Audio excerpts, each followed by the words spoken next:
Shalom everyone. आज हम जो बाइबल के वचन में से सीखने के लिए जा रहे हैं, तो आज मुझे होली स्पिरिट ने एक टॉपिक दिया है जिसका टाइटल है सोलोमन कैन डू एनीथिंग। अगर मैं सोलोमो को वर्ड को अगर हटा दूं तो आप इसमें जोड़ सकते हैं रामू काका कैन डू एनीथिंग। आप चाहो तो इसमें अपना नाम भी डाल सकते हो। Okay, fine. तो हम देखेंगे कि ये Solomon can do anything. It's not Solomon, it's Solomo. ये किसी पर्सन का नाम है। तो मैं आपको समझाने के लिए एक इंस्टेंस बताती हूँ, एक एग्जाम्पल बताती हूँ कि एक कोई मैन ऑफ गॉड था जहाँ वो प्रचार करने गया हुआ था। अब जब वो प्रचार करने गया था तो उसने उस दिन का प्रचार उसने कर लिया, जो भी उन लोग को रिक्वायरमेंट थी उसने हो गया। अब क्या हो गया कि पहला दिन तो उन्होंने जैसे तैसे प्रेयर प्रचार में निकाल दिया, पर किसी चीज़ की कमी थी उन लोगों को, कोई म्यूजिक इंस्ट्रूमेंट में। अगर मैं एग्जांपल दूँ तो उनको गिटार बजाने में या किसी इसी टाइप के कोई जो म्यूजिक इंस्ट्रूमेंट को बजाने के लिए किसी पर्सन की ज़रूरत थी, क्योंकि वो अवेलेबल उस दिन नहीं था। तो उन लोगों ने उस भीड़ में से, उस भीड़ कहने का मतलब उस चर्च में से, प्रेयर फिनिश होने के बाद उन्होंने अनाउंस किया कि क्या कोई व्यक्ति है जो उस पर्टिकुलर म्यूजिक इंस्ट्रूमेंट को बजा सकता है। एक हाथ उठा और उसने कहा मैं बजा सकता हूँ। उसने कहा ओके, वेरी गुड, ओके ठीक है, आज का दिन हो गया, आप कल आइएगा, कल आप बजाइएगा। तो उसने कहा ठीक है। दूसरे दिन हुआ, सारा सेटअप तैयार। हाँ, उसके बाद क्या हो गया, सारे म्यूजिक इंस्ट्रूमेंट का जहाँ जिसकी वायरिंग है उन लोगों ने फिट कर दिया उसके हिसाब से, सब कुछ रेडी। अब क्या है, उस म्यूजिक इंस्ट्रूमेंट वाले जिससे पहले दिन बात हुआ था, उन्होंने फिर अलाउ किया कि जिसको हमने बताया था म्यूजिक इंस्ट्रूमेंट बजाने के लिए वो आया है। तो बोलता है यस मैं हूँ, यहाँ पर हूँ। बोलता है अच्छा आपका नाम क्या है? उसने कहा मेरा नाम है सोलोमो। उसने कहा ओके फाइन।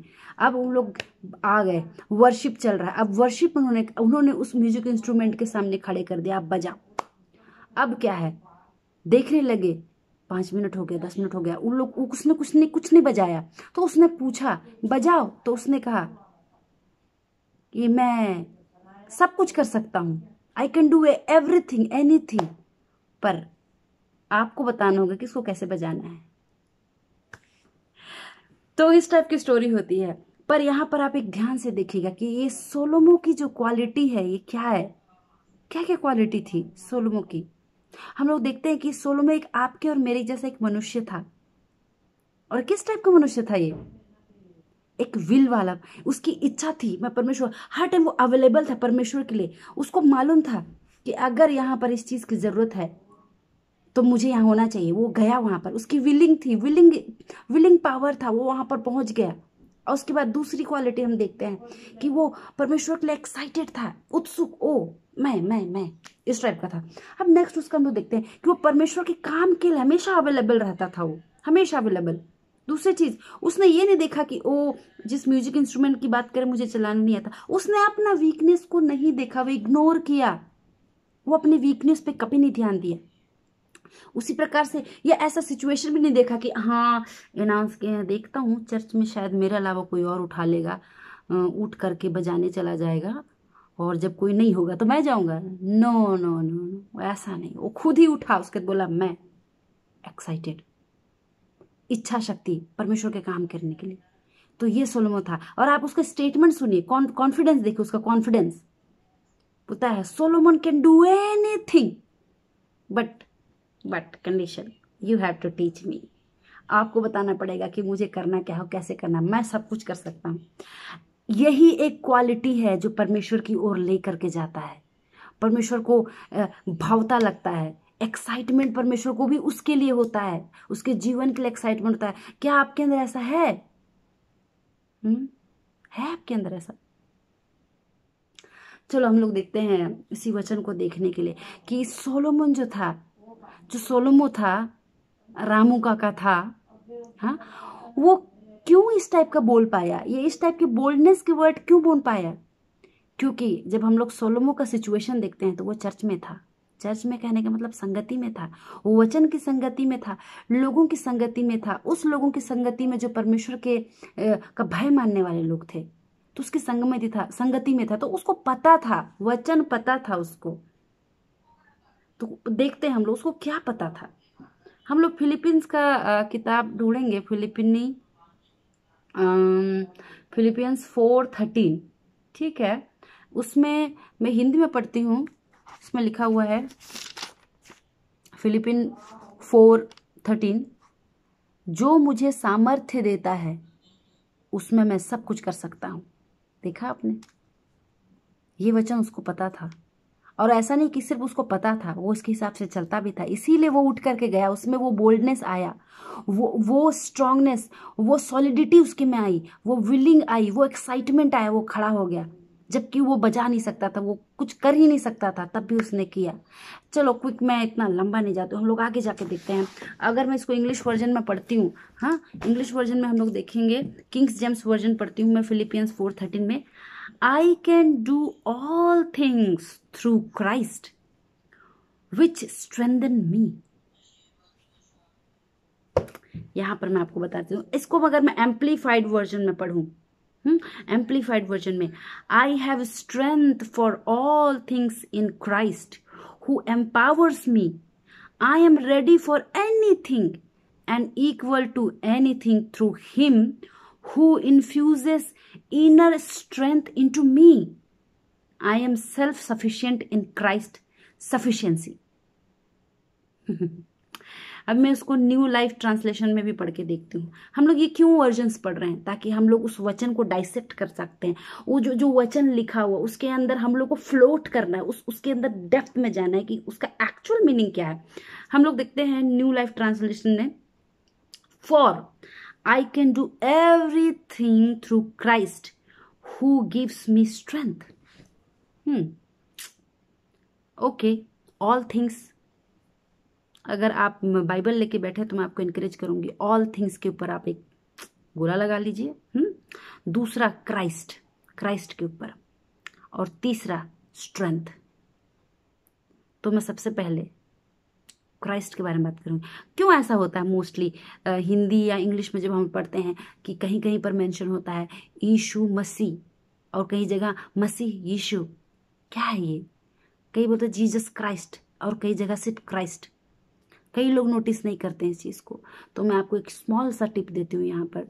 कंसेप्ट क्या होता है कि जब हम लोग बाइबल में और डेप्थ में जाते हैं, मैं उधर साइड नहीं डायरेक्ट करूंगी आपको, क्योंकि मैं यहाँ पर सिर्फ इसी वचन को कंसंट्रेट करने आई हूँ, स्पेशली 2 वर्ड्स हैं उसको, ठीक है। तो वहाँ जो लिखा हुआ है क्राइस्ट, जीसस क्राइस्ट, यीशु मसीह, यहाँ 2 शब्द है, यीशु प्लस मसीह। यीशु कौन था? वचन हमें बताता है कि यीशु एक मनुष्य था, वो बॉडी फॉर्म में था, वो ह्यूमन था। और मसीह कौन था? मसीह उसके अंदर की स्पिरिट थी, उसके अंदर की आत्मा थी। इसका मतलब यीशु मसीह शरीर में भी था और आत्मा में भी था। तो जब कभी यीशु मसीह आया, वर्ड यीशु मसीह आया, तो उसके शरीर के काम दिखाए गए हैं, मनुष्य फॉर्म का एविडेंस दिया गया है। उसके बाद किसके थ्रू? मसीह के थ्रू।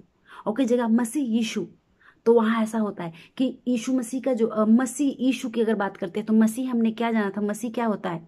स्पिरिट होती है। तो स्पिरिट के काम पहले दिखे किसके अंदर? यीशु के बॉडी के अंदर में। उसका किसी दिन में अलग से मैं आपको डाइसेक्ट करके बताऊंगी कि आत्मा क्या होता है, प्राण क्या होता है और शरीर क्या होता है, ताकि आपको कंसेप्ट समझ में आए। यहाँ हम लोग टॉपिक डिस्कस कर रहे हैं सोलोमो कैन डू एनीथिंग, तो मैं कहीं और नहीं जाऊंगी, मैं सोलोमो में स्टिक होती हूँ। और सोलोमो क्यों इस टाइप के शब्द बोल सका, हम उसके ऊपर कंसंट्रेट करेंगे, ताकि आप और मैं भी वही शब्द बोलने वाले नहीं पर करने वाले होने पाए। ठीक है, ओके फाइन। सो क्राइस्ट मतलब क्या है यहाँ पर? क्राइस्ट है स्पिरिट। तो अगर मैं इसको दोबारा पढ़ूं, आई can do all things through his spirit. Spirit who? Spirit of God. अगर मैं हिंदी बोलूं, मैं सब कुछ कर सकता हूं, मुझे जो सामर्थ्य देता है, कौन सामर्थ्य देता है? Spirit of God. Hindi translation में थोड़े से वर्ड्स का थोड़ा सा हेरफेर होता है, पर जब हम लोग इंग्लिश ट्रांसलेशन में जाएंगे तो हम लोगों को वर्ड पकड़ में आ जाती है। ठीक है, तो हम लोग अभी जाते हैं नेक्स्ट वर्ड, जो हमारा मेन कंसंट्रेशन है, स्ट्रेंथ। Strength, okay. स्ट्रेंथ क्या होती है? अगर स्ट्रेंथ का जल्दी क्विकली हम लोग जाएंगे तो स्ट्रेंथ को अगर ग्रीक वर्ड में देखा जाए तो उसको बोलते हैं डिनामी, DYNAMI, डिनामी। इसका मतलब क्या होता है? Power, force, might. अगर इसको मैं अच्छे से अगर मैं क्लासीफाई करके देखूं, पावर क्या होता है, फोर्स क्या होता है, माइट, पावर शक्ति, फोर्स वो जो जिसमें धक्का देना, जिसमें जिसमें हम लोग ताकत के साथ धक्का देना होता है। माइट इच्छा शक्ति में जो पावर होता है, ताकत, माइट कर सकता है, उसकी कैपेबिलिटी। अगर मैं इसको देखूं, क्षमता, क्षमता, कैपेबिलिटी। जब कैपेबिलिटी इस टाइप की होती है, जब इस टाइप की कैपेबिलिटी होती है तो वो एक एक एक एक वर्क डन को दिखाता है। वर्क डन मतलब आप उस शक्ति का, आपको कैसे पता चलेगा कि कोई शक्तिशाली है? देखने से, देखने से ऐसा आपको पता लग सकता है, लेकिन जब वो उस काम को करके दिखाएगा जो नॉर्मल ह्यूमन बीइंग नहीं कर सकते। कहने का मतलब एक एवरेज पर्सन नहीं कर सकता। जैसे कि वजन ही उठाना को सपोज कर लो कि आपकी कैपेसिटी, एक नॉर्मल ह्यूमन बीइंग की कैपेसिटी सबकी अलग अलग होती है, पर कुछ लोगों की होती है कि कुछ भारी या 4 या 5 किलो उठाने की रहती है, उससे ज्यादा लोग नहीं उठा पाते। पर कुछ लोग ऐसा होते हैं कि 10 किलो 12 किलो इकट्ठा उठा लेते हैं। तो वो क्या, वो उसका कैपेबिलिटी है, वो उसका स्ट्रेंथ है, वो उसका पावर है, उसका फोर्स है जो उसके अंदर है और उसको पता है उस बारे में। ठीक है, तो इसमें उसके अंदर जो है उसको पहले से ही उसको एहसास होता है, उस चीज का महसूस होता है, वो चीज रहता है, पहले से ही एग्जिस्ट रहता है। जब वो चीज को, एग्जिस्टेंस को करके जब दिखाता है तो वो उसका एक सॉलिडिटी फॉर्म बन जाता है, या इसको बोल सकते हैं कि उसको डाउट नहीं होता है कि मैं ये कर सकता हूं। समझ रहे हैं? इसका मतलब मैं आपको यहां बताना चाहती हूं, जो पावर है मनुष्य को, जैसे मैं जस्ट एग्जांपल दे रही हूं, उसको रेफरेंस में प्लीज मत लीजिएगा, जस्ट फॉर अंडरस्टैंडिंग। जैसे कि आपका हाथ, आपके हाथ मतलब आपके हाथ में 5 किलो आपका उठाने का नॉर्मली आपको, एग्जाम्पल एग्जाम्पल कोई रिसर्च वर्क आपको बोल रहा है कि एक नॉर्मल इंसान अपनी हथेली पे 10 किलो का वजन ले सकता है, नॉर्मल एवरेज। तो आपको वो नॉलेज कहीं ना कहीं से मिला और आपको इतना नॉलेज पता लग गया कि हाँ जो है एवरेज में वजन 10 किलो उठा सकता हूँ हाथ में हथेली में। Okay, example. अब एक नॉर्मल कैपेसिटी है, तो अब उसके ब्रेन में इंफॉर्मेशन आई, उसको पता लगा, सेल्फ अवेयरनेस हुआ कि ओके मेरे हाथ में इतना पावर है। उसने फिर क्या किया, ट्राई किया, उठा के देखा। ऐसा हो सकता है कि उसको ज्यादा, जो 10 किलो से कम ही नहीं उठा पा रहा है, ये उसका क्षमता है। कई लोग उससे ज्यादा उठा लेते, ये उसकी क्षमता है। पर जैसे ही वो उठाता है तभी उसको पता चलता है, सॉलिडिटी जो मतलब रियलिटी में आके दिखने पता लगता है कि हाँ एक्चुअल में मैं जो 10 किलो, जो एवरेज सब लोग बोल रहे हैं, एक्चुअल में मैं 10 किलो से कम उठा पाता हूँ या ज्यादा उठा पाता हूँ। तो ये आपको बता रहा है और आपको उसमें कोई डाउट नहीं होगा क्योंकि आपने करके देखा है उस चीज को, उस विश्वास को सॉलिडिटी में लाके देखा है, आपको पूरा पूरा एहसास है। अगर मैं आपको एग्जाम्पल अगर मैं दूं, अगर आप बोलेंगे कि आप जो है पूरे दिन भर में, मतलब ऐसा मैं एग्जांपल दे सकती हूँ कि आप 4 किलो खाना खा लोगे, ये 4 लीटर खाना, ये वॉट एवर पानी पी लोगे, तो आपको अंदर से आपको महसूस होगा, क्योंकि आपके अंदर वो सपोज मैं पानी का एग्जांपल दूँ, बड़ी बड़ी जोर की आपकी प्यास लगे, तो आपकी बॉडी को, आपके ब्रेन को पता होती है कि मैं 1 गिलास पानी पीऊंगी, उसके बाद दूसरा गिलास पीऊंगी, फिर बस है मेरा, क्योंकि आप सेटिस्फाई हो जाते हो। उसी टाइप का ये स्ट्रेंथ भी है। मैं इस वर्ड के साथ, इस वर्ड से डील कर रही हूँ, हाँ उस स्टेटमेंट से नहीं कर रही, उस वर्ड से डील करूँ ताकि आप समझ में आए कि एक्चुअल में जो स्ट्रेंथ, जो बल जिसके बारे में बात कर रहे हैं वो क्या है। ठीक है, तो ये होता है बल। अब जो क्या होता है, अब इसको हम वचन में जाकर देखते हैं, बाइबल में। तो आपको जो पहले से ही जो नॉलेज है वो कहाँ से मिलता है? बाइबल को पढ़ने से मिलता है, संगति में मिलता है, सुनने से, देखने से मिलता है। हमको वचन में पता है कि हम जो चीज़ सुनते हैं देखते हैं उससे हमको विश्वास उत्पन्न होता है, और जब जब सुनने से विश्वास उत्पन्न होता है तो हम हमारे ब्रेन को पता होता है और हम उसको ट्राई करके देखते हैं। ऑब्वियसली हम लोग ह्यूमन बीइंग है, ट्राई करके देखते हैं। अगर आपने ट्राई करके नहीं देखा तो आपको ट्राई करना चाहिए, क्योंकि वचन बताता है मुझे जो सामर्थ्य देता है, यीशु मसीह का सामर्थ्य देना और एक इंसान का सामर्थ्य में फर्क है। क्योंकि जब परमेश्वर सामर्थ्य देता है तो पहले आपके माइंड को, आपके स्पिरिट को, आपकी सोच को, आपके सोल को स्ट्रांग करता है। जब आपको पहले ही आपके अंदर में आपको महसूस हो जाता है कि आप ऐसा कर सकते हैं, तब फिर उस चीज को आप करते हो और आपके अंदर बोल्डनेस आती है। सबसे बड़ी चीज बोल्डनेस, जिसको हम बोलते हैं कि हमको कंफ्यूजन नहीं होता, डाउट नहीं होता है कि हाँ हम ये चीज नहीं कर पाएंगे। क्योंकि वो बोल्डनेस कहाँ से आती है? वो परमेश्वर देता है। और कहाँ देता है? आपके स्पिरिट में देता है। मैं बताऊंगी आपको कभी किसी दिन, मैं एक वीडियो बनाऊंगी जिसमें स्पिरिट, सोल और बॉडी के बारे में बात किया हुआ है। फिलहाल अभी सिर्फ यही, ठीक है। तो इस प्रकार से अब मैं वचन को जोड़ूंगी। अब आगे क्या लिखा है? I can do all things through the spirit of God which give the force to me, power to me, mighty to me, capability to me, ये आता है। अब ऑल थिंग्स में आपका सब कुछ आ सकता है, फ्रॉम टिप टू टो। आपकी सोच से परे आपका फाइनेंस हो सकता है, हैं? क्योंकि हम लोग ऑल थिंग्स को जाएंगे तो हम लोग उत्पत्ति की किताब में हम लोग देखते हैं कि जब ये परमेश्वर ने आदम को बनाने से पहले उसने एडन की वाटिका में हर एक चीज डाल दिया था। हर एक जो चीज उसकी आवश्यकता की चीज थी, वो ऐसा नहीं है कि उस समय के लिए आवश्यकता की चीज थी। परमेश्वर, आपको मालूम है परमेश्वर जो है इटर्नल गॉड है। वो इटर्नल पास्ट का भी परमेश्वर है, इटर्नल फ्यूचर का भी परमेश्वर और इटर्नल प्रेजेंट का भी परमेश्वर है। तो वो सब कुछ जानता है। इसीलिए हमारी आवश्यकता चाहे पिछले या प्रेजेंट या आने वाले में जो चीज हमको होगी वो परमेश्वर पहले ही बना के दे देता है। उसी प्रकार परमेश्वर ने शुरू में ही उत्पत्ति की किताब में ही बता दिया था सारे जो चीज उसकी, जो मनुष्य की आवश्यकता है, चाहे फाइनेंस हो या उसका साइकोलॉजिकल एस्पेक्ट हो, हर उसमें कुछ भी जोड़ सकते हो आप। ऑल थिंग्स उसको परमेश्वर ने उस गार्डन में डाला और बना दिया। सब कुछ अवेलेबल करवाने के बाद फिर परमेश्वर ने क्या किया था? आदम को उसके अंदर डाला था उसमें। अगर आप उत्पत्ति के अध्याय 2 या 3 में आप देखेंगे तो उसमें हमको मिलेगा कि सबसे पहले परमेश्वर ने उसकी आवश्यकताओं की चीज को बनाया, उसके बाद मनुष्य को उसमें डाला। तो हमें किसी चीज की जरूरत नहीं है। इसका मतलब क्या है? हम लोग एक मालिक हैं, ऑल थिंग्स के मालिक हैं, सभी चीजों की, सब कुछ के मालिक हम हैं। तो हम लोगों को क्या करना है? अगर आप मालिक हैं और आपसे कुछ चीज छीन गया है तो आप क्लेम करेंगे कि चुप करके बैठेंगे? क्लेम करेंगे। तो यहां आपको क्लेम करना है, क्योंकि सब कुछ, ऑल थिंग्स, सब कुछ आप कर सकते हो, परंतु किसके द्वारा?